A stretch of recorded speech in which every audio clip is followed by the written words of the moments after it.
appreciate you being in here today. One of the stories that we've been following this week has been the assassination of this UHC CEO, Yes. UnitedHealthcare CEO, Brian Thompson.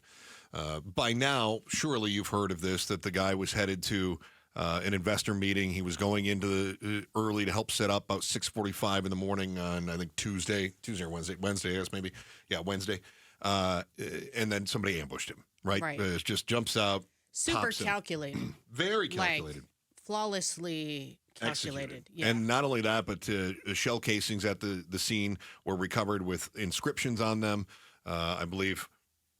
Deny, defend, depose. Correct. Which is similar to the delay, deny, defend, which is the 3 Ds of insurance and how to not pay a claim. Right. Right. That's what they have done in the past. So the thought is that this was certainly a targeted killing, that this was, we don't know if it was retribution, if it was trying to make a statement. We're not exactly sure. So joining us right now is ABC News law enforcement contributor, Don Mahalik. Don, pleasure to have you on the program. Thanks for having me, guys. Yeah, Don. So, what are the ripple effects of this assassination? Does this end up freaking out other insurance CEOs? I would hope the whole corporate world looks at their executive protection methodologies around their CEOs and high-ranking executives and kind of gives it a look and say, okay, are we really protecting these people?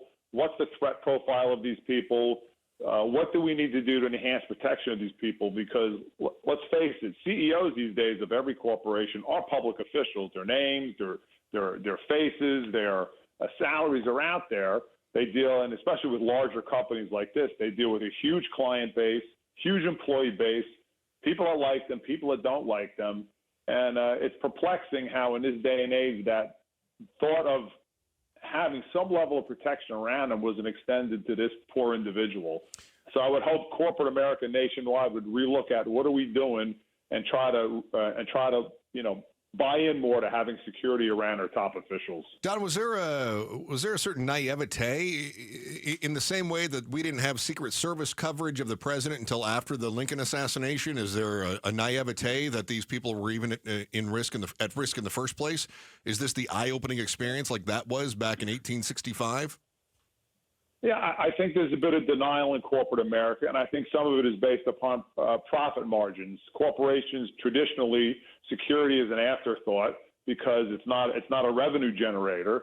So they don't look at security as in a cost-benefit analysis as being a benefit to them because it basically is something you pay for, but you don't get anything out of.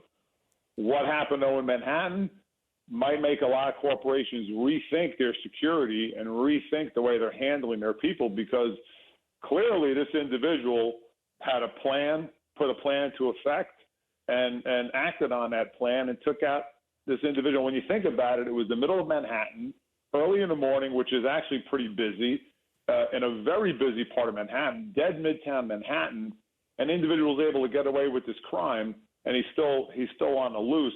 So if other people did that to other corporations or to other corporate heads, we could have a real problem on our hands. So I think it's time for corporate America to take a step back and really look at how are we keeping these people safe, and maybe we have an obligation to keep them safe. Is there a concern now that we have literally a blueprint in front of us as to how this gets done and that other people are taking note and watching? Whether or not he's found, Yeah, I would think there's always the potential for copycats out there. We see that with school shootings. Oftentimes we see there's a school shooting and then there might be a copycat or two.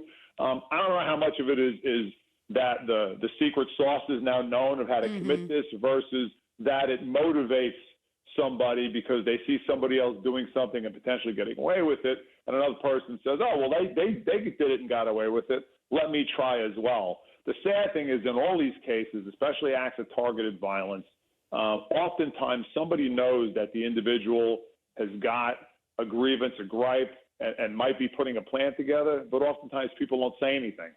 So we need to get to a point where when somebody sees somebody's in a crisis situation or has a problem, that they say something so we can mitigate these situations. Don Mahalik is ABC News law enforcement contributor. He's also a retired Secret Service agent in Philadelphia. Don, as we go forward here and companies are trying to consider their security priorities, there is a stereotype around the high dollar CEOs, and of course Brian Thompson was one of those, where you've got your golf club memberships, you've got your private jets, you've got all of your other billionaire luxuries, this sort of stuff, right? Keying in on something you said a moment ago, that oftentimes security is not considered a return on investment; it's more of an expenditure. Couldn't we put that in the same category as some of those other benefits that, maybe they're not as sexy as, or maybe security isn't as sexy as your private helicopter, but couldn't we put that in the same category of write-offs as those things? Yeah, to me, security should be a top line item in a corporation and with executive protection. Security should be front and center, as I like to say. A security mindset and a security program should be front and center in any corporation, any business, anywhere, even from a small mom and pop operation to your larger corporations, your Amazons and whatnot. Security should not be an afterthought. It should be front and center, because corporate America has an obligation to keep their employees safe, keep their customers safe, and of course keep the business safe, because all it takes is one attack to destroy a business and destroy a bunch of lives that, had that modicum of security been implemented, may have been prevented. With your knowledge and experience of your background and seeing this shooter and how this shooter executed this scenario, how likely is it, obviously we're assuming here, that this person was either hired and or just a victim of the system who decided to take these actions into their own hands? How likely is it that a shooter is somebody who's outside of the situation as opposed to someone who's directly affected by it? Well, assassin profiles come in many forms, but typically speaking, most of the studies have shown, the Secret Service studies have shown, that assassin profiles default to somebody has a grievance is one of the glaring things. They often have a grievance against something or somebody, whether perceived or real. There's typically mental health issues and a list of other factors that go into the assassin profile. So my guess is this individual will check some of those boxes once they find him, and then motivation and motive and all that will come out in the investigation. But one thing was clear: this individual knew where the CEO was going. He put a plan together. He executed a plan. He managed to get away and escape, and nobody as yet has been able to identify him. Don Mahalik, our ABC News law enforcement contributor, retired Secret Service agent. Don, pleasure having you on the program today. Thank you so much, my friend. And if we don't speak to you until then, happy holidays, Merry Christmas, Hanukkah, Kwanzaa, whatever you're celebrating. All right. Merry Christmas, guys. Thank you very much for having me on. Look forward to being back. Bye. Right. Appreciate it. Yep, take care. All right, so we'll get into our why here in just a second. But there was something that I was thinking of, and he was mentioning the importance of security, even at the Right. smallest levels, and corporations have a job to protect. And I don't know about you, La, you've been in radio for a long time, and there are, of course, you run into some unhinged people, and I had death threats before, and then whenever there's a death threat or something that comes in, or there's a threat on your life, then the company says, we're gonna crack down now, and they say, we're gonna have our building security escort you to your car every night. And I thought, What is that going to do? yeah, what is that going to do? So, and let me tell you, I've never worked for a place where I couldn't take the security guard myself. I mean, yeah. I'm a big dude, Yeah, right? yes, Okay. your stature. But conversely, I had a stalker for a long time, and then I had to go through the system and get the restraining order, whatever. It was violated Really? 5 times in the same week. Oh my God. This guy did not care. And then on top of that, without saying who and what and all those legal details, just basically they kind of looked at me like, well, you carry a weapon, don't you? Like, it's Arizona. Like, and I was like, okay, Wait a that's minute. not the Pause. solution here. There should be security. And it was some just like Yeah. kind of like, the person could care less. They were definitely irritated that they had to wait outside to escort me. You know what I mean? It was just like, this is not effective. Well, and the other thing I was thinking too is that there are circumstances where there have been talk radio hosts that have been murdered by Oh my crazed gosh. listeners. Yeah. And And then I was thinking of, does the Arizona Republic have people escorting their reporters? Every year they do something on the anniversary of the murder of Don Bowles, who was one of the reporters that was killed back in the 70s. They do something about the anniversary, as well they should. But are they offering security to their reporters? No, because that is a line item that they go, we just can't afford it. We just can't afford it. But now, then maybe you look the at the CEO right. is making $21 million or whatever he was making, Sure. or his Plus options. $10 million bonus.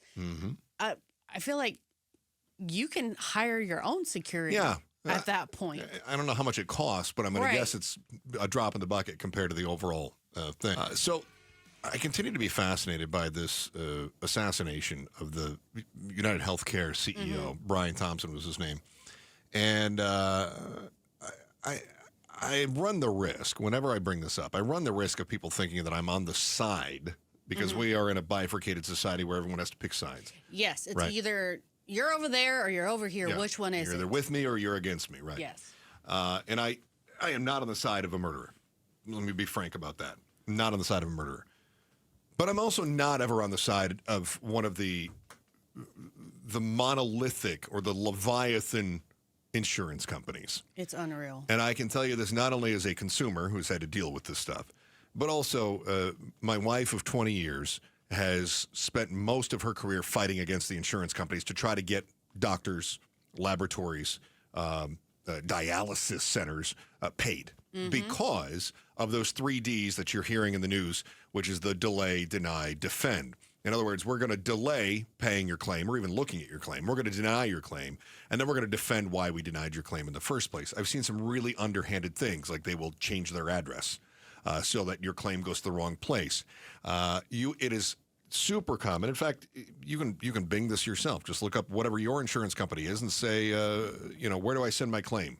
Right. And there will be, if you're in this state or this state, you need to send it to Kentucky. But if you're in this state, then you need to send it to Alabama. If you're in this state, it has to go to the California office. It might need to be in writing. It might need to be printed. Absolutely. You know what I mean? It has to have our form at the beginning. Yes. Or it needs to, you are so right about that. And every company is different. Not only that, but within each company, it may be different. And submitting a claim and appealing a claim may go to 2 different P.O. boxes in the same post office. They may go to the same floor in an office, but they go, oh, that's not the right one. They turn it around, they send it back, and then they say, oh, I'm sorry, you didn't file that in time. It's called timely filing. And then you end up going through this long and laborious appeals process. That's where my wife stepped in, and she had a personal business, which was trying to get these companies to pay those claims. She knew how to jump through the hoops. So she did, and she would get companies paid, and then she took a cut of that. Kind of like a collections, but not exactly. Okay. So that's what she did. And she says, these guys are so unscrupulous. They do the nastiest things. Disconnect terrible. fax lines. It has to be fax to this line, which of course is a busy signal. All these sorts of things. And it was every day. We dealt with this every day. And I was always shocked to see what was going on. Just simple things like changing your address. And they go, well, we put it on our website. These people are in the hospital. These people are in the ICU. Yes. My child couldn't breathe without this treatment. Yes. I didn't have time to go to the website. How was I supposed to print out the form? I couldn't pre-authorize my heart attack. Yes. Yeah, all of these different things. That's why you could see in the comments, especially on social media, of people kind of responding to this loss. Like you said, we're not advocating for murder by any means. But you could see for the first time, I feel like in 2024, people being united in the very much like, well, hope the thoughts, prayers, and deductibles make it to the family. Like, hope it was sent in on time, because everybody has had to deal with this healthcare system. And UHC is a figurehead in all of this. Yes. Not only that, and I ran down this yesterday too, the Change Healthcare hack that happened. Change Healthcare is a subsidiary of United Health Group, which is UnitedHealthcare. And the Change Healthcare, that hack meant that billions of dollars simply didn't get paid out to companies over the course of months. They weren't allowed to turn their claims in because it was hacked, which means it's vulnerable, which means you can't turn in personal patient information because we have HIPAA laws, right? So you can't even send the claim in. Some of these places require you send it in electronically. Some would require that if you're filing an appeal, it has to be mailed in. Some say you can't file more than one appeal at a time per envelope. All of these different hoops that you have to jump through. So with Change Healthcare not paying out, but you're still paying your premiums in. Yes. They're putting that in a bank account that's earning interest. So they're getting billions of dollars earning interest, compounding daily over a set amount of time until they decide they want to get their own system fixed, which only means they end up having to pay money out. And people become frustrated because there are jobs at stake. There are clinics that aren't getting paid. There are laboratories not getting paid. There are hospitals that are not getting paid.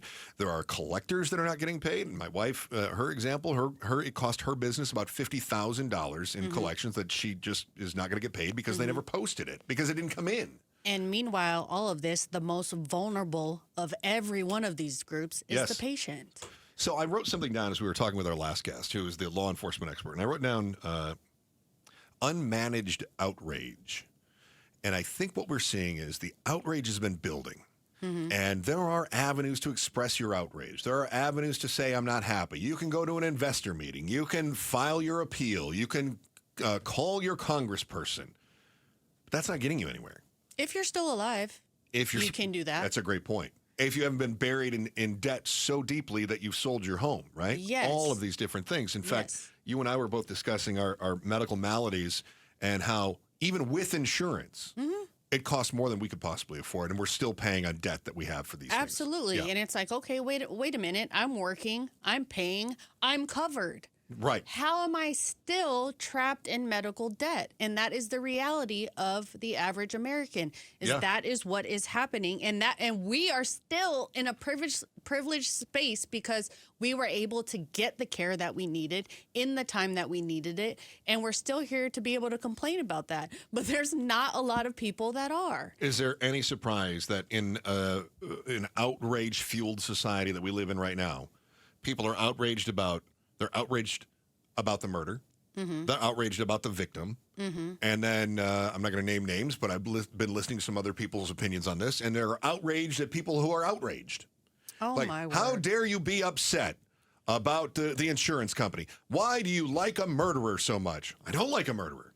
No. But now we're finally shining a spotlight on something that people have been complaining about for a very long time, and I'm not happy about the way it came about. I'm just happy that it got there. And also, which murderer are we talking about? So that's another really great point. Thanks for watching The Chris and Joe Show. Click to see more from Chris and Joe, and tap the button in the middle to subscribe to KTAR News.